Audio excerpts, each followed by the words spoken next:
All right, so are you ready to dive into something a little unsettling? Oh, always up for a challenge. Hit me. Okay, well, this one comes straight from one of you out there listening. Ooh, listener submitted topic. That's always a good one. It is, and this one is, it's about the possibility of World War III. Yeah, I can see why that would be a little unsettling for sure. Yeah, the article is titled The Possibility of a Third World War and How to Protect Ourselves. And honestly, it taps into a fear I think a lot of us are feeling. Definitely the world feels shaky. Super shaky, right? Like the ground is constantly shifting under our feet. Exactly. And the article really drives home that point, that things have changed drastically since the last world wars. Uh-huh. It's not just about troops and tanks anymore. That's what's so unsettling about it, right? Like the rules of war have changed, Right. but nobody told us what the new ones are. Mm-hmm. So let's start with the big question. Is a third world war even possible in this day and age? Well, we've had this concept of mutually assured destruction for decades. Hmm. That terrifying idea that nuclear weapons would make all-out war unthinkable. Yeah, because nobody wins. Exactly. But the article argues that things are getting a lot more complicated. Okay, so Maddie might not be enough to stop things anymore. It might not be enough. What are some of these new factors that are making things so volatile? Yeah. What's making the world so much more dangerous? Well, they point to a few things. Classic geopolitical hotspots like we always see in the news. The Middle East and East Asia. Right, those are always kind of simmering. Yeah, it's not even just about territory anymore. It's about resources. Resources, yeah. Water oil, Hmm. rare earth minerals.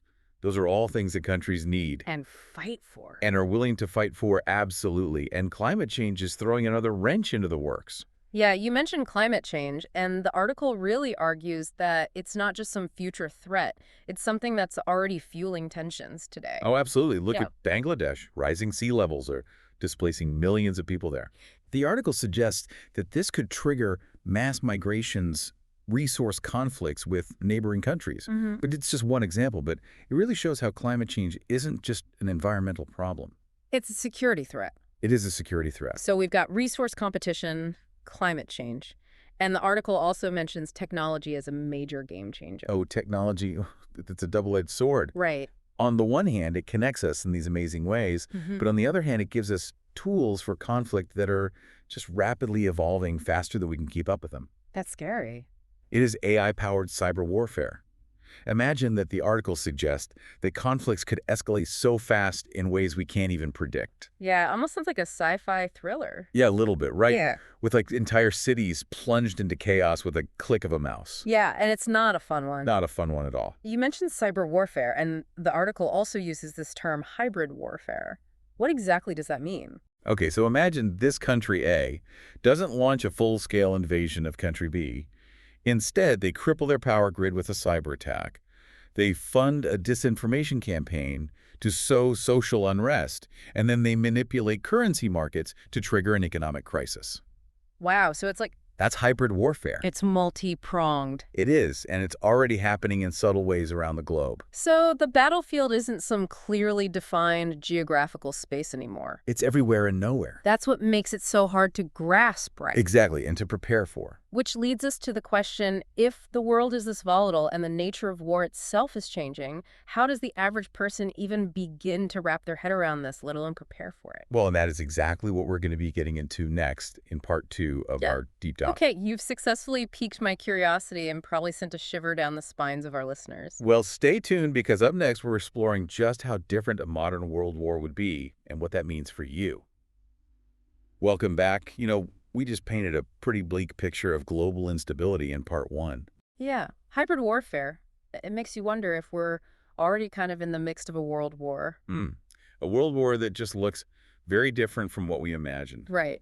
The article touches on that idea that the lines are blurred between what we used to think of as wartime and peacetime. Yeah, it's not like we're declaring war anymore. Exactly. We see conflict play out in economics and cyberspace, in the information space, and they all have real-world consequences. It's like these invisible battlefields. Precisely. And the article argues that this new kind of warfare is designed to destabilize, to sow chaos, and erode trust from within. So less tanks and troops, more hacking and propaganda. Exactly. More market manipulation. But how would a World War III even impact us?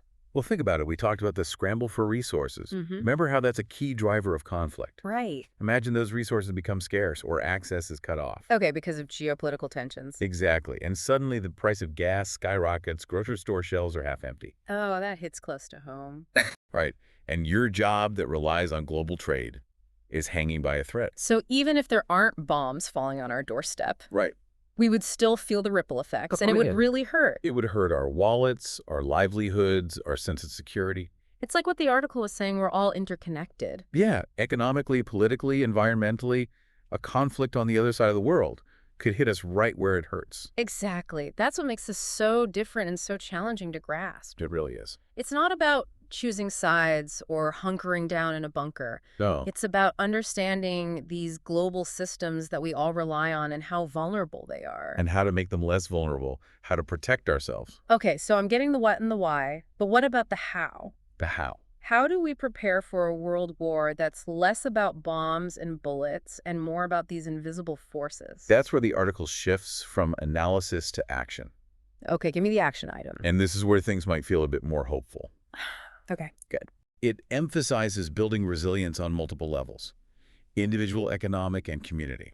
Okay, let's start with the individual level. Yeah. What can we do to make ourselves more resilient?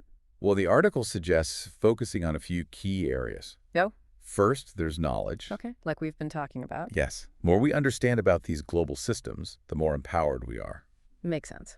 Then there's skills. Ah. Basic first aid gardening, Yeah. learning to repair things. Yeah. It's not about becoming a doomsday prepper. Right. It's about being resourceful and self-reliant. Yeah, like having that toolkit. Exactly like a toolkit for unexpected challenges. Okay. And you mentioned economic resilience earlier. How does that play into individual preparedness? Well, we talked about economic warfare and those global systems being disrupted, right? Right. Economic resilience is about mitigating that risk. Okay, so how do we do that? It might mean diversifying your income streams, developing skills, even bartering, or learning about alternative currencies. So thinking outside the box. Thinking outside the box, being adaptable, not just for physical survival, but also for your livelihood. Gotcha. And here's where it gets interesting. Individual resilience is amplified when we connect with others. Yes, when we build community resilience. Okay, so we're stronger together than we are alone. Right. But what does that look like in practice? Yeah, how do we actually build resilient communities? The article suggests a few key strategies. Get to know your neighbors, support local businesses, build networks of mutual aid and support. It's about recognizing that we're all in this together, right? Exactly. We have a shared responsibility to look out for each other. This has been fascinating. It has. A little sobering, A bit. but it's also given me a glimmer of hope Oh, good. that even in the face of these global challenges, there are things we can do There are. to build a more resilient future. A more hopeful future. And in the final part of our deep dive, we'll explore that glimmer of hope even further. We'll delve into the article's concluding thoughts on how we can shift from fear to action. From reaction to empowerment. Stay tuned. Okay, welcome back. We've covered some heavy ground, haven't we? Yeah, World War III hybrid warfare. Potential collapse of systems we rely on, like it makes you want to go build a bunker and just stock it full of canned goods. I can see that, yeah, that feeling of wanting to just hunker down and wait it out. Yeah. But the article, it acknowledges those threats, but it doesn't end on a doom and gloom note. No, not at all. In fact, it shifts gears in the last section to something much more positive. Okay, that's good. I need some positive. Yeah, it focuses on the idea that preparing for conflict can actually lead us to live more fulfilling lives right now. So it's not just about survival, it's about thriving. Exactly. It's about embracing these principles of resilience and using them to enrich our lives today. Oh, okay. I like that. So give me an example. Well, take gardening, for instance. Yeah. The article highlights it as a key component of individual resilience. Right. Practical. You can grow your own food if you need to. Exactly. You- It goes beyond that. Gardening can be therapeutic. Yeah, connecting with nature. Exactly. Teaching you patience, a sense of accomplishment. So plant a garden, feed a soul. Right, exactly. Yeah. And that applies to so many of the skills the article recommends. Yeah, like first aid. Exactly. Right. It's not just about being prepared for a disaster. It's about having the confidence to help yourself or someone else in an emergency. Right. It's like we're taking control. Yes, reclaiming agency in a world that often feels very out of our control.